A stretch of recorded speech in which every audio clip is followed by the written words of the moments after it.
thank you for allowing me into your homes for this 39th edition of Season 2 of Esoteric Science Roundtable. And I would like to start with a couple of announcements, and one of those would be that the metaphysical and philosophical meetings that Jeff Contreras from Therefore I Am and us here at Esoteric Science Roundtable host every third Wednesday of the month at Opal Divines will be taking place on the 17th. And so we encourage everybody that's interested to come down. They're completely free, completely casual. Just come up to the upstairs portion of the establishment and look for either myself or Jeff. And just have a seat and just jump right in if you're interested, or if you just want to listen, that's just fine as well. But completely free, completely casual. Again, the third Wednesday of every month, we do host these metaphysical, philosophical gatherings. Not very structured, pretty informal, pretty casual. But we encourage anybody that has an interest in what we're discussing on our respective shows, or just metaphysical and philosophical issues in general, to come on down and chat and meet with this group. So again, the 17th of this month is going to be the meeting for September. Also, there's this 17th of September also falls on what is known as a crystal day for those that follow the Mayan calendar. And so anybody that's following the Mayan calendar and that's affiliated with the meetings, Colin, for instance, or anybody else that might be watching, if you guys want to consider piggybacking with the metaphysical meeting, you guys are always more than welcome to do that. If you have a specific gathering place, and that's understood, and that's, I can understand as well. But if you guys want to piggyback on the metaphysical, you guys are more than welcome, and I'll try to contact some of you guys before now and next Wednesday. Let's see. Also, today is the Mayan Day Red Rhythmic Dragon. Jeff, on his past Tuesday show, actually it was his Mayan birthday for the blue self-existing storm. And this day is one tone away from my Mayan birthday, so it's kind of a little coincidental. But the Red Rhythmic Dragon is the key day for today as far as the key quality that's available today. And that one item in that particular, for the rhythmic portion of that, big balance comes into play. And I want to kind of balance out some ideas and some concepts about some recent history in a second here. Also, I'd like to encourage folks to check out our website, esrshow.com. That's ESRshow, altogether, no space, .com. And you will have to type it into the top bar of the computer. You can't go into a search engine and expect it to come up. But if you type it, the www portion all the way in, you should be able to get it to come up that way. And I'd like to thank the folks that have taken the time and opportunity to join the forums and get enlisted to the forum groups and the postings that have been added up there. So I encourage folks to check that out. If you have something that you'd like to post up there, people are more than welcome. They're listed according to political, metaphysical, and scientific, the basic three rundowns. And so if anybody has an interest in adding something, some opinions they may have, or something that they're thinking about, if they want to sign on and add something to the forum, they're certainly more than welcome to. And again, I'd like to thank the folks that have posted thus far, joined thus far to the we'll start to have some posts on there in the near future upcoming. I just need to have more access to a computer, which I don't have readily right now, but that's hopefully will remedy itself in the near future, and I'll be able to put more posts on there and hopefully garner a bit more interest that way. So if folks want to check out some of the writings and things that I've been thinking about lately, they'll be able to go there and read and comment as well on what's being posted. And so the topic title that I've chosen today is probably not the best, but ray reaction. I talk a lot on this show about the so-called rays, and basically the 7 rays, so-called, are just 7 embodiments of the main energy that moves and affects things and causes change and causes things to build up, tear down. All action in the universe is derived from this manipulation by these rays, this influence by these rays, rather, and this energy that these combinations of rays bring to us. And so there are always different combinations of rays in effect. And these ray influences behind the scenes, esoterically, find their way into expression through thinking of men, through the hearts of men, and Also, too, even animals and plants, for that matter, minerals, are also affected in their own way by these ray forces, so-called. But the thinking individuals on the planet are humanity, and so we can consciously understand more about these rays and work with them, if we so choose and understand, to be more creative, be more constructive, and to get more accomplished once we understand the creative forces behind the scenes, and again, how we can intelligently understand and work with them for our benefit. And so, considering the idea again of ray reaction, again, certain rays come into manifestation at certain times, and rays will govern a cycle and a season.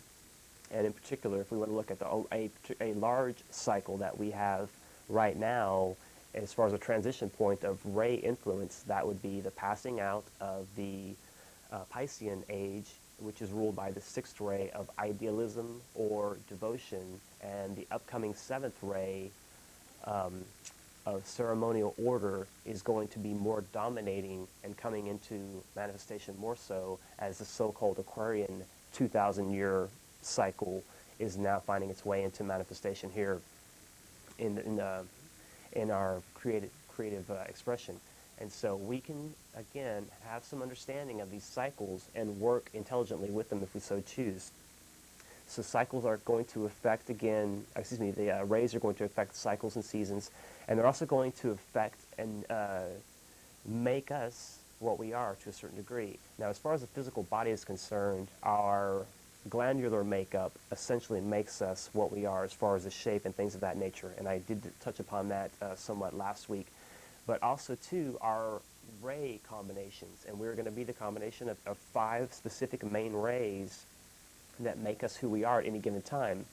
So these ray influences and the combination of rays that we find inside of a person are going to cause them to be more receptive to, again, a particular ray cycle or ray influence behind a cycle or a season, and certain influences that, again, some people are going to magnetically be more inclined to perceive and understand, and others maybe not so much. And that does, again, fall in line with these influences, these energies and forces behind the scenes that are generated and that we can take advantage of once we understand them more. But those also, too, that have no understanding, well, everyone is influenced by these rays regardless. Some have understanding of the ray influences and can control to a certain degree, perhaps, or at least have understanding would be a better way to put it, of what's going on as far as what particular energy is available at a certain time.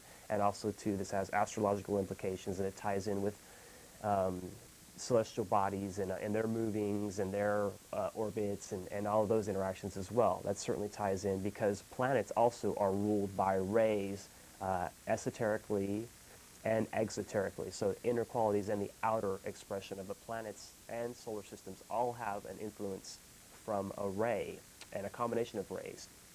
And so, again, certain entities are going to be more inclined towards certain ray influences. And again, events, if we look back in history, we can see certain great events or tragic events or the monumental events in mankind's history. If we look back and trace them, we can see that if kind of like the seismographic meter that has a huge spike to indicate when there was some kind of a seismic event. And obviously the larger the spike, the larger the event. And so we can see that these spikes, we can find there's an analogy to that example of the seismic data to our history, and we can see again the huge spikes that were, like for instance, a world war or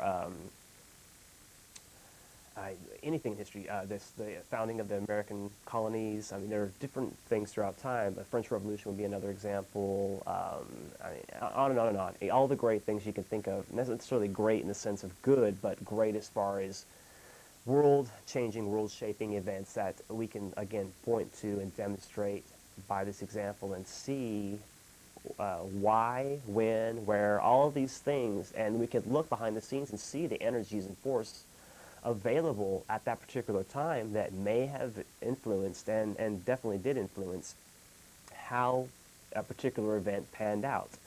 And also, too, this ray influence is conditional upon man's apparatus, man's mental apparatus, man's emotional and physical vehicle as well. So the more in tune and more refined and aligned one is with within one's own self, the more one will be able to perceive a particular ray influences and again have a clearer channel or a clearer transmission for this ray energy, and again our output of ray energy as well, because our actions are also along different ray lines. And so if one is a teacher, for instance, they follow along the so-called second ray of love, wisdom.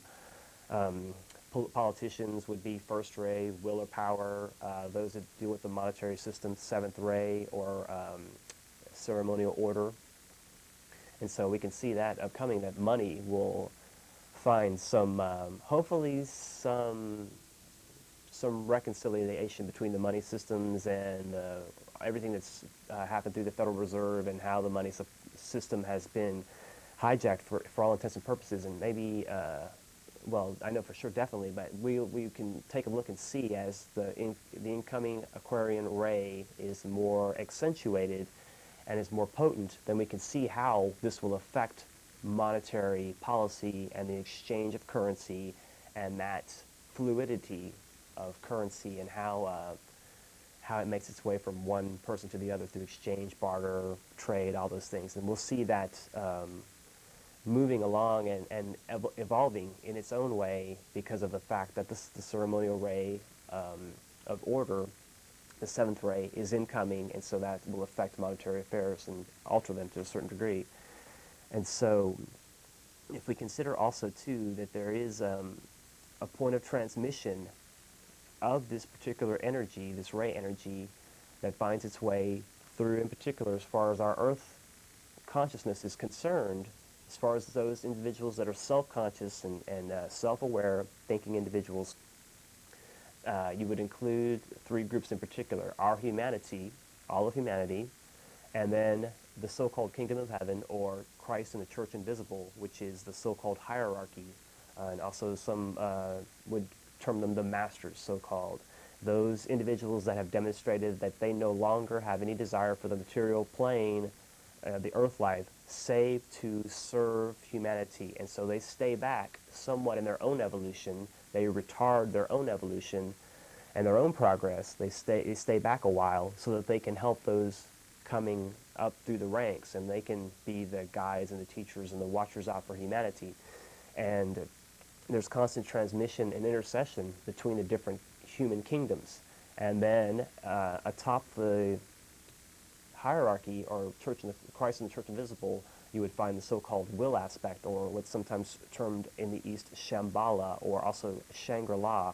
And those terms have lost somewhat their real original potency, I think, because they've been somewhat watered down and diluted through the mainstream throughout time. But also, too, that's an indication, too, that these ideas permeate man's thinking. And even like there was a movie, I think in the 20s or 30s or something like that, called Shangri-La, that is an account of people going out trying to discover this lost, hidden kingdom, or lost world, basically, this Shambhala or Shangri-La, where so the enlightened individuals of our globe, or not so much the enlightened individuals, but the will, basically, the will of God is maintained and contained within that group, that body, and that aspect of humanity. Now, again, keeping in mind that these three are all aspects of humanity, just some are more evolved than others, but they all, again, interact and intercede.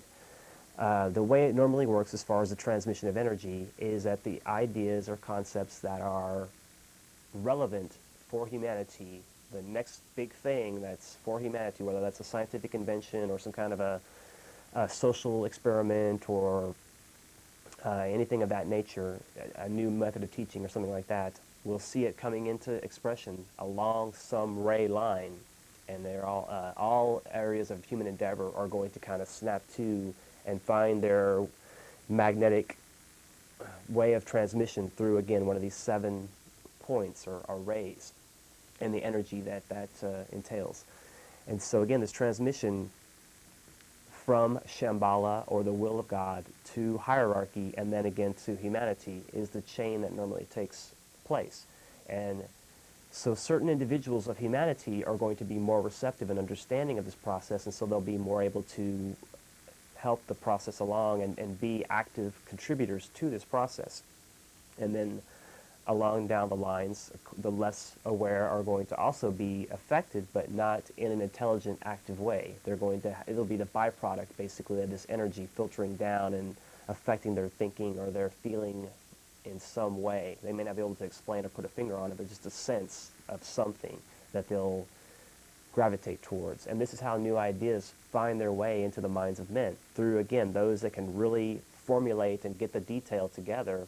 And then on down the line, as it precipitates down into more and more minds, maybe not so detailed and potent as it finds its way, but everybody gets broken off a piece if you want to look at it in that sense, one way or another. Some more aware and some more active in the process than others, and some just kind of get it, it's just like the wind blowing by and just brushing by, and, you take notice of it, but you don't really question it much past that. So it's going to affect all folks differently.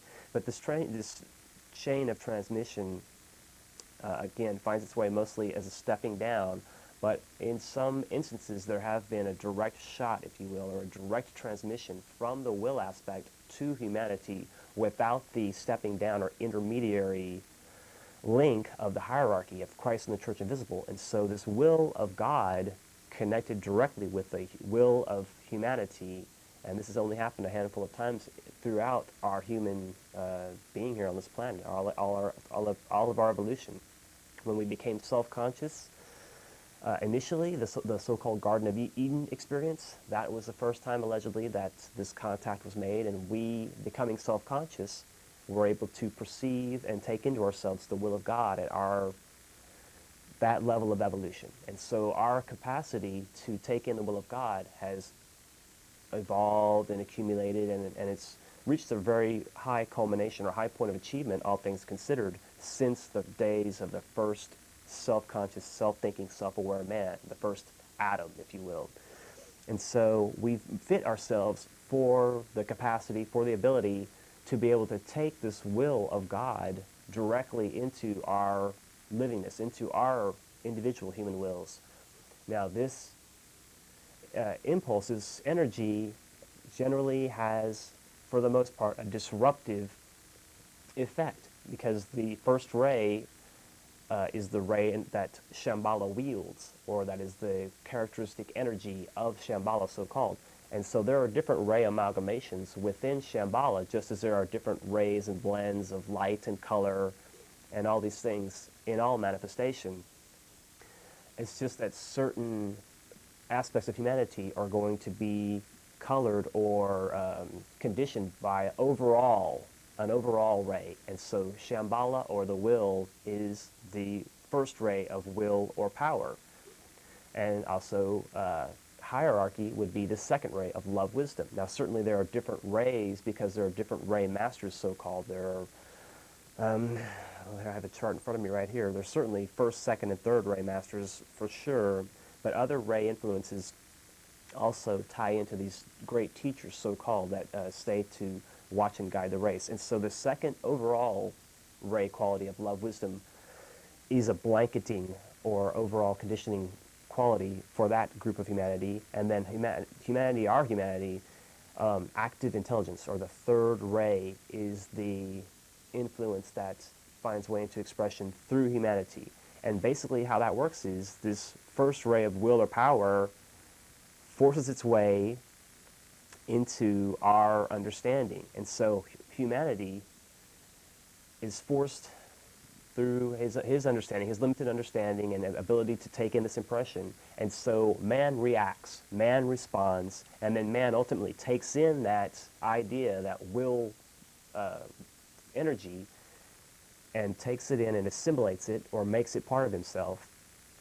And then that idea can be something that becomes a mainstream concept among the sons of men. And whether that be something like the telephone, or some form of government, communist, socialist, democratically elected republic, whatever the case may be, will find its way into expression.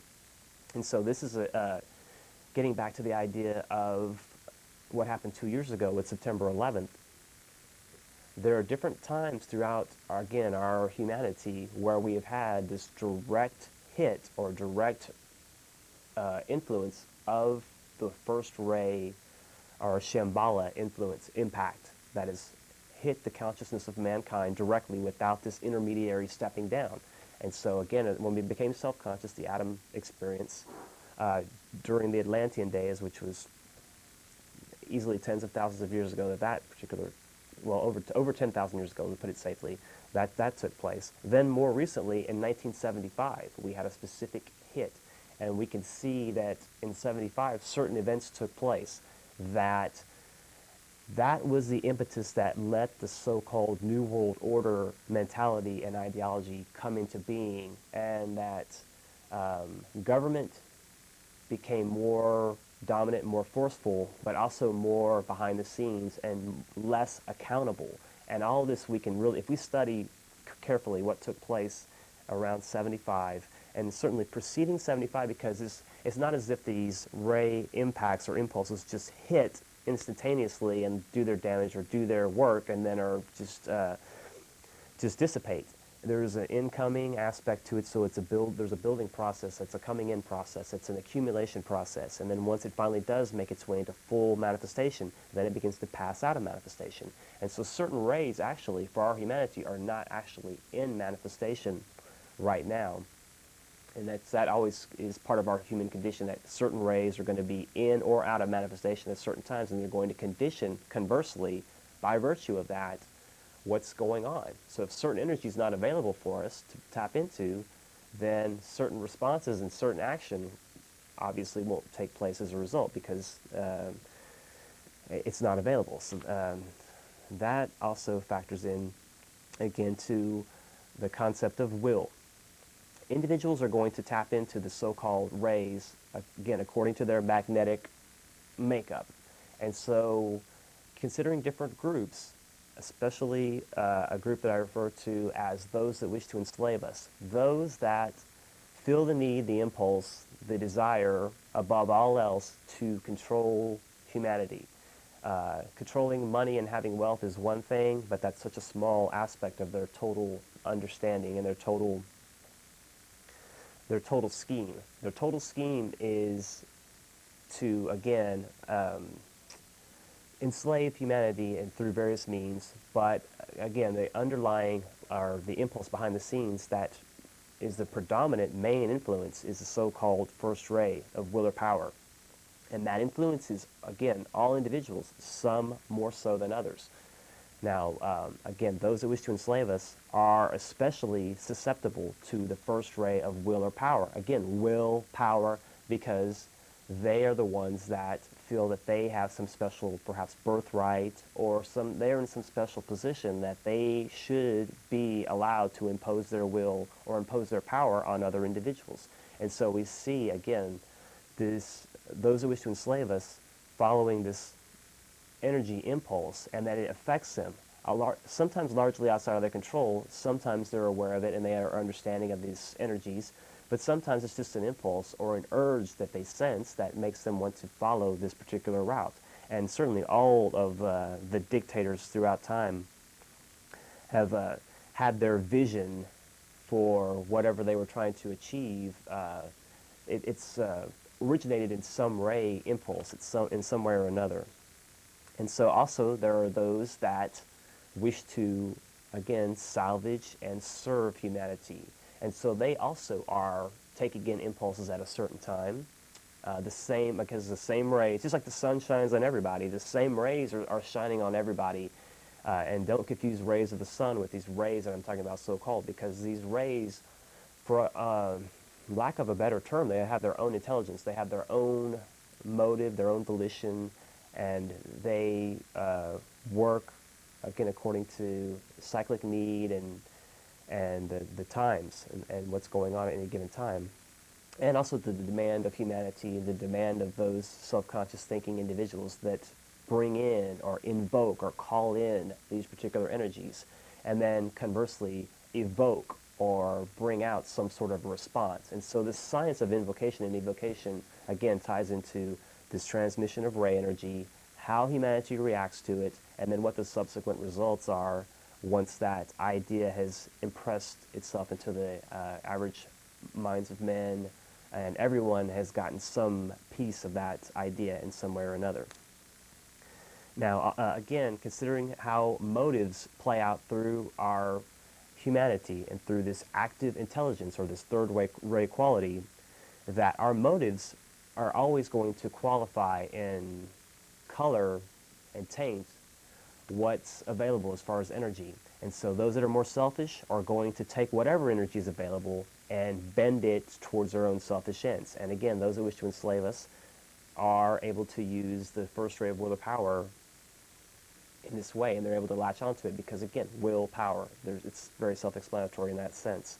Also, too, the sixth ray of devotion or idealism, those that wish to enslave us are holding on desperately to their old ways, their old outmoded forms of government and things of that nature. And they are desperately trying to keep that in place, although this sixth ray of devotion is passing out in place of the seventh ray of ceremonial order. So this also is another indicator that things that are existing and things that were are passing out of manifestation to make way for new things. And so certainly if we look at the events of 9/11, we can look back to plans. We can look back to planning of Zbigniew Brzezinski and others of that ilk that, again, had an impulse, sensed an impulse early on, and tried to find some way to make that impulse play out into their life's work. Now, again, certain individuals are going to be more interested in salvaging of the mass of humanity, and other individuals are going to see, what can I do to take advantage of this energy for my own personal gain so I can get ahead? And so you're going to see all kinds of individuals working at different levels, some working for humanity, some working for themselves. And this whole jockeying for position that's taking place between those that wish to serve and those that wish to enslave. And so this action-reaction is constantly taking place. And so with the 9/11 incident, in 2000, we also got a direct hit or direct impact of the Shambhala or first ray of will or power.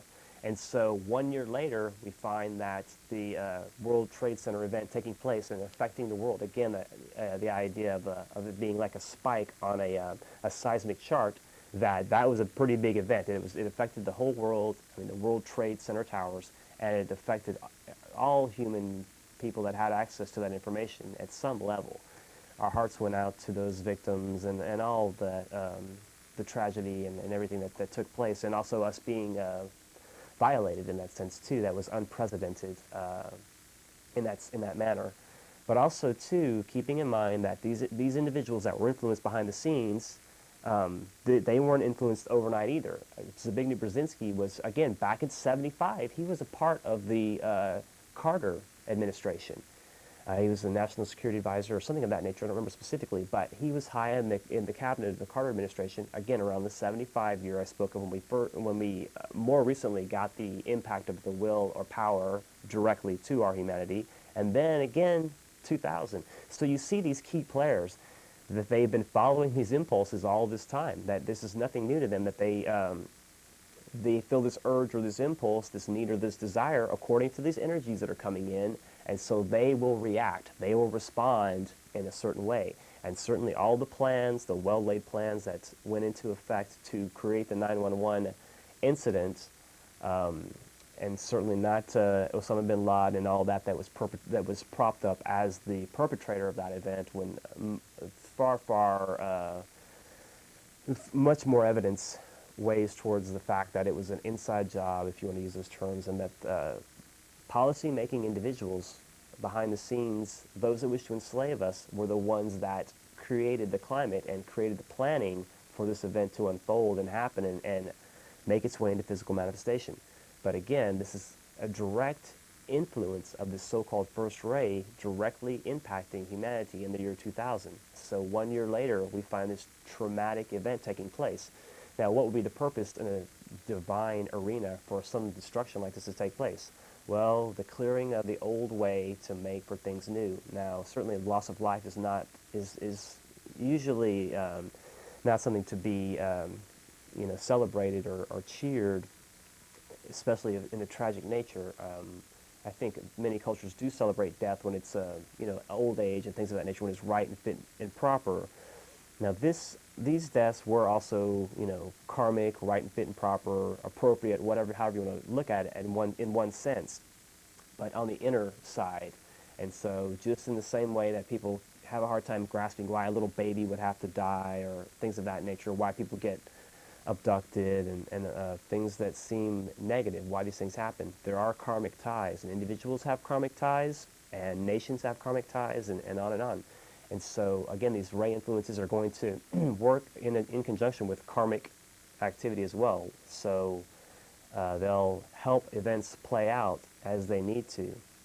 There's intelligence going on behind the scenes at all levels, and we can look at it and we can analyze and understand it more so once we understand this esoteric science as a real valid part of our humanity, and that energy does move behind the scenes and that energy follows thought. And so as we think, we can work and direct and have some control over these situations in our lives. Now also this first ray, again, influencing the minds of men and influencing those that wish to enslave us as well as those that wish to salvage the race. You find them, again, getting this ray impulse and how it, excuse me, how it plays out and how individual motive plays out as a result of getting these influences. And so as certain individuals are seeking to destroy and tear down by virtue of this first ray influence, also too, you're going to have a second ray complementary coming in after the fact to heal, seal, soothe, also teaching, that's another aspect of it as well. But especially the healing and the building. So it's a natural process, really, in essence, that there's a tearing down of old, outmoded, non-useful forms, so that something new and proper and fit and adequate can come in its place. And that ray influence comes in at a certain time to accomplish those ends. In the Hindu religious understanding, Shiva, the destroyer, is followed by Vishnu, the preserver, and then the third aspect, which would correlate to our humanity, would be Brahma, or active intelligence, or also the Holy Spirit is another term as well. But anyway, we can see how the Shiva, the destroyer, and then Vishnu, the preserver, they have dual complementary work. Again, once things are torn down, something else has to be built up in its place, something right and fit and appropriate. And so the minds of men are always, at different levels, locking on to ideas. Some are going to, again, according to their own ray makeup, their own karmic place in life, their own dharma or responsibility or duty or obligation, and different ray influences that are coming in at any time, different seasons and cycles and what's available, and also, again, the astrological implications of that also. Certainly these may seem overwhelming that all these forces are constantly at work, intermingling and mixing and having effects on us. But once we understand them more intelligently, then we can work with the flow as opposed to going against and batting our head against the wall. And we can make real progress with some real understanding. So it's just a matter of taking these things in consideration, first of all, hypothetically, theoretically, that they even exist, and then going from there to build some means of using this energy and force in an intelligent way. And so again, first ray influence is going to come in, and also too with the protests, the WTO. Anytime the WTO meets or any of these policy-making bureaus meet, you find thousands upon thousands of people converging and merging collectively from all kinds of backgrounds to protest these events. And that also is part of what's going on too. Also too, the war in both Afghanistan and Iraq.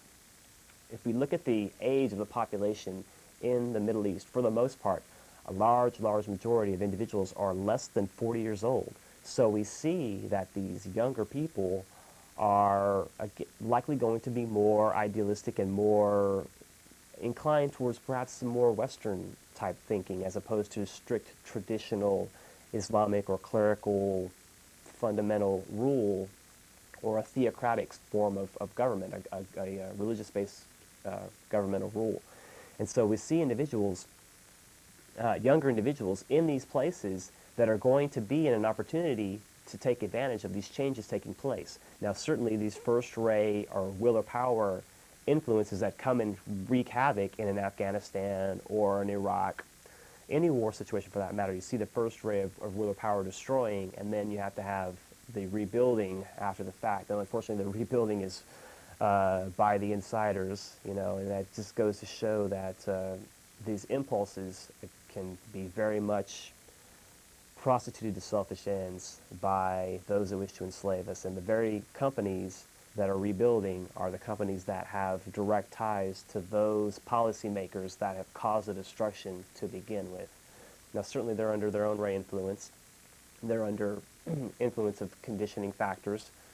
And they're really, I feel like, just in these instances, looking out for their own skin and trying to see what they can do to help themselves and help their buddies. That's very unfortunate. What will happen after the fact is once these New World Order so-called institutions are in place and this changing and remolding of situations and cultural climates and things of that nature have adjusted and shifted somewhat, then you'll see these younger people and more idealistic people taking over the payments, if you will, and a shift will take place in which those that are more altruistic and more interested in equality, justice, goodwill, right human relations, those are going to be the individuals on the cutting edge of bringing in the new policies, the new inventions, new methods in teaching, all these things that are going to improve the lives of the masses of humanity. These ideas are there, and even ideas in energy as far as cold fusion and zero-point energy and over-unity gain and these things that seem, to some aspects of science, fanciful and just out there, but they are demonstratable, they are recreatable, and they'll be implemented more so. There are many people that have in their hands the keys, also too with the medical situation, vaccinations, things of that nature, dietary keys, things that are going to help humanity move forward in the future. There are those that wish to serve and salvage the race that have the keys in hand. It's just that policy is convoluted and is constipated and congested to the point where these ideas can't get through. And so again, this flow of ideas into the minds of men is finding its way into active expression, but sometimes from that point of the person finding that great invention, getting it implemented into the mainstream may not be always so easy because of entrenched establishment policy and ideas that are old and outmoded. And so again, you see this old world order dressing itself up, you know, it's the $2 whore painting itself up and calling itself the New World Order, when in actuality it's the same old thing, just redressed and rehashed and repackaged for those that don't know any better to take it on and perceive it as something new. And so that's really unfortunate, but that's part of our human condition of forgetting and agreeing to this hijacking of our civil liberties and civil rights, and all these things have taken place as a result of certain influence, certain ray impulses and influences. And so with that being the case, if we latch on and understand more so, we can see also what motivates certain individuals. We can see the thinking behind the scenes, and we can see how certain individuals are going to be more apt to gravitate towards these ideas and how they're going to be more so implemented, again, either for the enslaving of the race or for the salvaging of the race. It's really going to depend on us as to how we let these things play out. We do have free will, and so all of these influences do affect us, but we can control our circumstances, and we can control to what degree we let things impact us and influence us. And if we want to express goodwill and right human relations, and we want to see the alleviating of the strict clamping down of the human spirit, wherever there is oppression and repression of the human spirit, whether that's in a communist nation or, again, in a strict clerical rule in the Middle East or wherever the case may be, any number of scenes or scenarios, even within a household, if there's a domineering father, mother, whatever, that completely stifles and shuts down the creativity and the free expression and the outflowing and outpouring of an individual, that has to be rectified. It has to be remedied. And so the human spirit has to find expression, and it will find expression on a large scale. And also, too, these future cyclic and seasonal conditional energies are going to affect what's going to take place, and they're going to allow for an unfolding. They're going to allow for further revealing of what is lying dormant and what is lying hidden and what is behind the scenes. We're going to see with open eyes and with clear vision a lot of what's happening, and so we can act accordingly. It's up to us as active, intelligent humanity as to what we choose to think collectively at any time, what ray influence, what the effects of the ray influence will be. We have a say in these things. We can, again, act intelligently, or we can act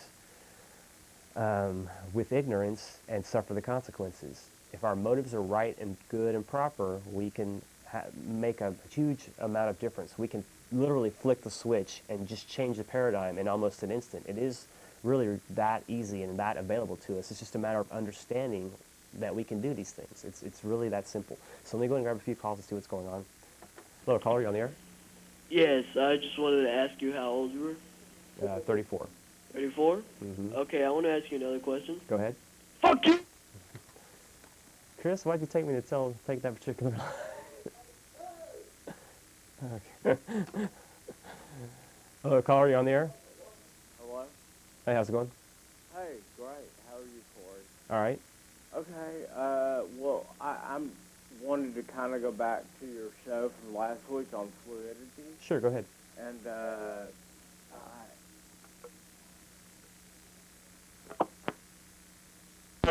Hello? Okay, seems to be having some difficulty there. Try to call back if you have an opportunity. I apologize for that. Hello, caller, you on the air? Hello. Okay, neighbor, this is our last winding up of this.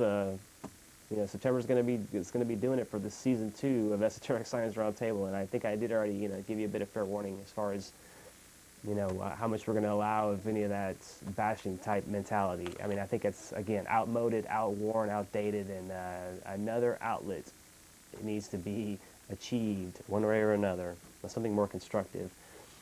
Anyway. Hello, caller, you on the air? Yes, I just want to thank you. Whatever you talk about is so fascinating to me.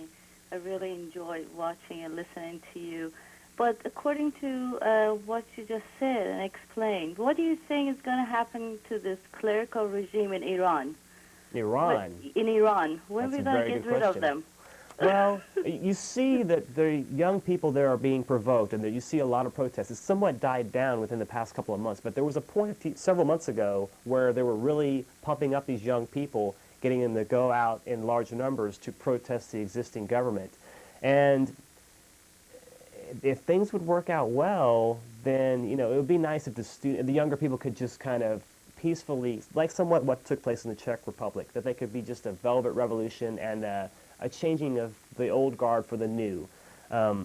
Unfortunately, I don't see that being quite so. Yeah, this must have been a very strong and powerful ray, because it's been there for 25 years and doesn't seem to go away. No, but you see, things have to come to the surface. And where there is repression and oppression of the human spirit, like there is in many aspects in the Middle East. Now, Islam is a beautiful religion, and when we understand surrender to the will of God, what the true essence of Islam, it's a very beautiful religion, and it has much to offer many if they can get past a lot of what they are conditioned to see through the media and things of that nature. But there is that conditioning aspect of it that is oppressive to many, that exists and is well known. And women could still wear the burqa, they could still cover themselves, but still have their free spiritual expression. So it's not a matter of clothing and things of that nature so much. It's allowing themselves to be able to speak and think freely and not have their ideas and their actions, stifled. Yeah, the thing is that, this energy by the young people that you just said, because 75% of the population in Iran are under 30 right now. They're even younger than I thought. Yes, See, that's and amazing. they have this energy and they're repressed, but they're showing this energy, in whatever way, they can find. Mm-hmm. So we're hoping that the other ray, which is really strong and overpowering, will just, Well, if love and wisdom can overcome will and power in that respect, that would be our hope. And I do see that happening. Again, these problems are coming into the world. Everybody's always concerned about the Middle East as a powder keg, as a point of world war or the end times or things of that nature. I don't see it as an end time. I see it as a transition time. But for everybody to have an opportunity to transition for, again, goodwill, right human relations, these points, these places have to come into the understanding of all men on the planet so that we here in the States can add our love and our energies to those young people in Iran, or like in the Koreas, for instance, where they have a lot of unrest and things of that nature. Everywhere in the world where we know, Africa certainly is a place where much of that takes place as well, where there's a lot of unrest. If we're aware of these situations and we send out love and light and healing to these individuals, this will help that energy. This will help condition that energy, and that's something that we can do by being aware that these problems exist and keeping them in our minds. Don't forget that the young people in Iran are having these protests. You know what I mean? Just because you don't see it on the news every night, keep these things in your mind. Keep these things in your mind, and we can make a change just with our thinking, because we have to be aware first that these things exist. Then we can find we can find actual solutions to put into place, because the solutions are there. I think the intent and the will is there. They just have to merge and happen. Well, could they get these rays, like a little bit of influential rays from other places, from the world, into Yes. the area to help this? Yes, that's exactly what I'm saying. We can send them our love and our energy to help for the smoothest, most peaceful transition possible. Certainly, change, is going to take place, and sometimes even when a person is killed, they are liberated that way, because I believe in reincarnation. I believe we come back again, and so that energy, and most people believe in an afterlife, that there's an afterlife situation after the body dies, and energy keeps going. It doesn't just dissipate and diminish, it keeps going. And so people have an understanding that that energy keeps going. That also gives me much faith for the people in those regions, that they can, keep Do you working think it has that way. anything to do with the karmic power, something in the past? Yes, very much the, so. Persia, the Persian Empire in that region, Yes, and also too, the Jewish people, for that matter too, have a very deep karmic obligation to the rest of our humanity. They have considered themselves and spoken of themselves as the chosen ones. I do believe that they have had a place in the past as the specific chosen people, but that, I believe, is to bring forth Messiah, and which that took place. And so they were chosen, for my belief anyway, to do that event, to bring forth that expression. And so others can take advantage of what they brought forth, a beautiful creation that people brought forth. They themselves didn't understand it, but they were the vehicle for that to take place. And so they also have related to a lot of things. And I'm not trying to say, the Jews killed Christ or killed Jesus. Nothing like that. I'm not saying they have karma for that. Other things throughout, from far back, from the Abraham days even, you can go back and see that they still have things to work out. And that could be for the Indian people, whether that be the American Indians or the Asian Indians, or... It seems like people in this part of the world, they have not seen a good day in their lives. If you look at the history, it seems like there's a karmic power, whatever it's called, been just over this area for centuries. I agree. I'm going to let you go on that note, but that's a very good point. And some people, in this human condition, some people want to take an easier way to an understanding of God, an understanding of knowledge, an understanding of love.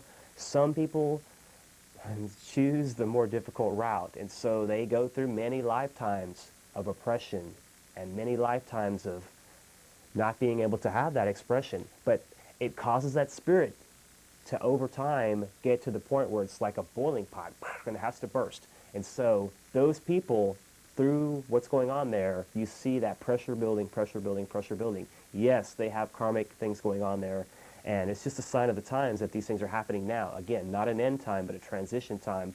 But just like all disease, it has to come to the surface so that we can see it, so that we can acknowledge it and use the proper medicine to heal it. And keeping these people in our thoughts and prayers is first and foremost, and we can make a lot of difference. So thank you for your call. That was very insightful. I appreciate that a lot. Have a nice evening. Hello, caller. You're on the air? Yeah, Corey? Yeah, go ahead. Something I've been hearing about in the news a lot lately is, first it was, we're going to take over Iraq with or without you, and then we did. Without the UN and everything, we spurned everybody.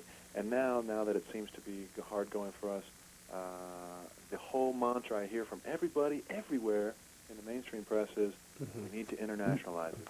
Well, that was the intent from the get-go, really. So can you explain that? And I'll hang up and listen, but I want to hear your opinion on that. Okay. The intent from the get-go was to make this a United Nations effort, a world peacekeeping, and I hate to use the term peacekeeping because that's not what they really do, but to bring them in was the goal from the get-go.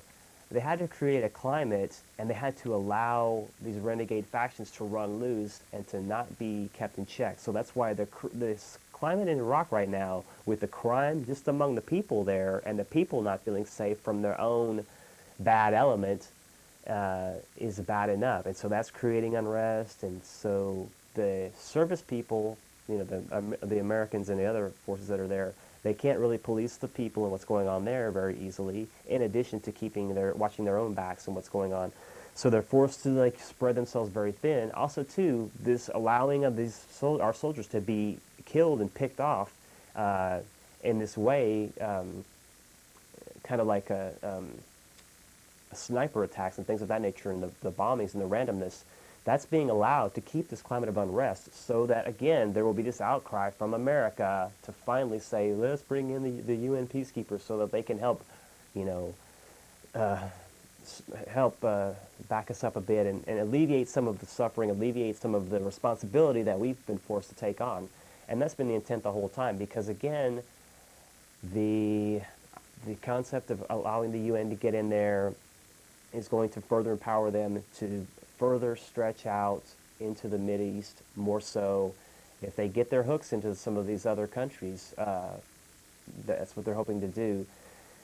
Again, there may come a point down the road a bit where, our incursions into these places will have ultimately at some point in time a benefit, I know that's a real kind of backwards way to look at it, or think about it in some people's perspective, but this disruption has to take place for some, again, healing to ultimately take place. But the UN does want to get into these countries, set up camp and take over, so they can further implement more of the sameness. They need, for instance, the same money supply or one world money system. They need things to be uniform as much as possible. If these Middle East individuals in these clerical regimes resist this homogenous, this making the same to everything, they're not going to be able to implement their plans to have a total system of enslavement, a total money system, a total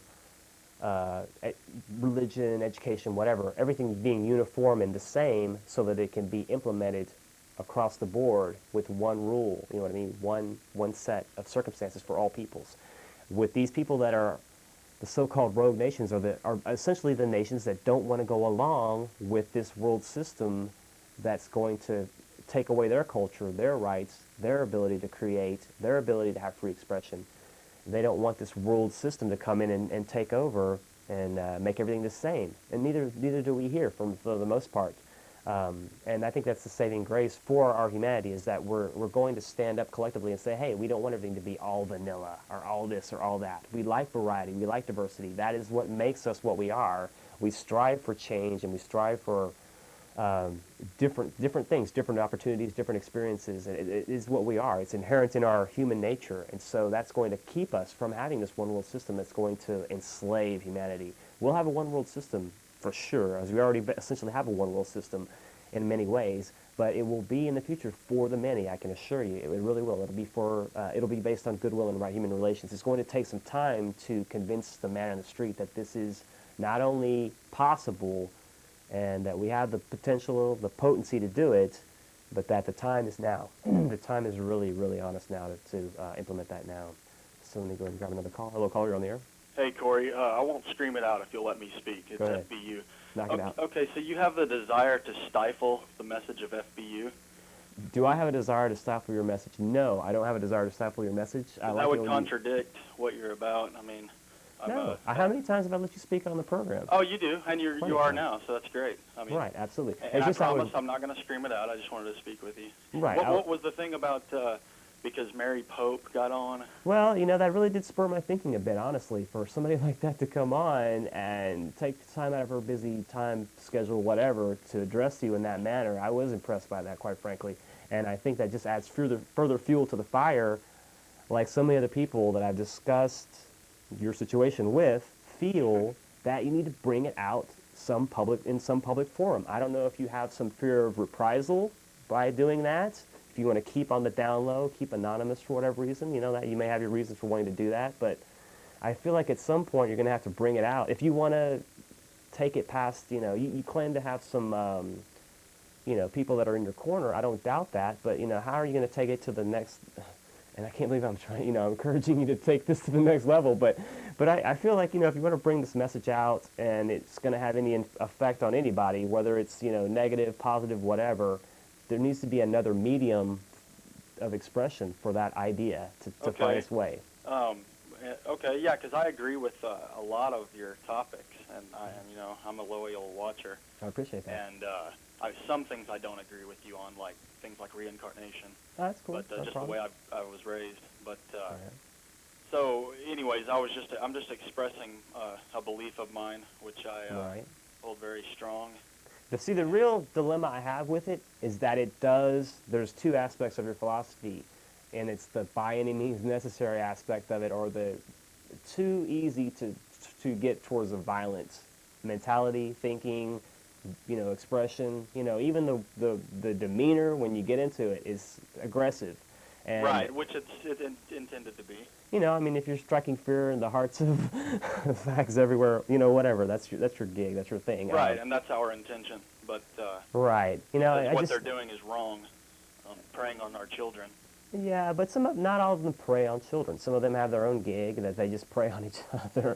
And so, they have their own fears, their own inadequacies, and their own issues they have to deal with, honestly. I'm going to let you go on that note, but yeah, just, I think there's a better way you could get the message out, in a more public way, and still save, keep on the down low, whatever, like a newsletter, for instance, or something of that nature, but something a bit more peaceful, or, I don't know, whatever. Let me grab this last call. Hello, caller, you're on the air. Hello, caller? No, guess not. Okay, we are going to be wrapping it up pretty soon. I think we're going to be ending a minute later because of the way the clock started. But nonetheless, I would like to encourage everybody to take the time to check out Jeff Contreras on Therefore I Am every Tuesday at 10 on Channel 10. We're here every Thursday at 9 on Channel 10, and that's for the remainder of the month. Next month, things are going to change when the new series kicks in, and we'll see what happens then, what days our shows will fall on. But thanks, everybody, for taking the time to view. I'd like to thank my producer, Chris, for commanding the helm of the Starship Esoterica. Also, the metaphysical meeting next Wednesday, Opal Divines. Everybody that is interested, please come down and take the opportunity to check it out and be involved with that if you're interested. Again, I just would like to encourage folks to try to be aware of the problems of humanity, what's going on in other areas of the world, and to not think of ourselves as isolated from those things. Yes, there's still a war on in Afghanistan. Yes, there's still a war in Ireland. There's a war in Africa. There are wars everywhere. There are all kinds of things going on everywhere. But for us to send our loving energy and light to those individuals, to those places where there's conflict is helpful and beneficial, I feel like, and so we can make a difference that way with our thoughts. Energy follows thought, as the physicists tell us, and as the philosophers repeat on occasion. So I'd like to ask folks to consider that, thinking in that respect. Again, thanks, Austin, for taking the time to view. Try to stay high and dry this evening, and take care of yourselves. Have a lovely evening. Take care, Austin. Thanks a lot.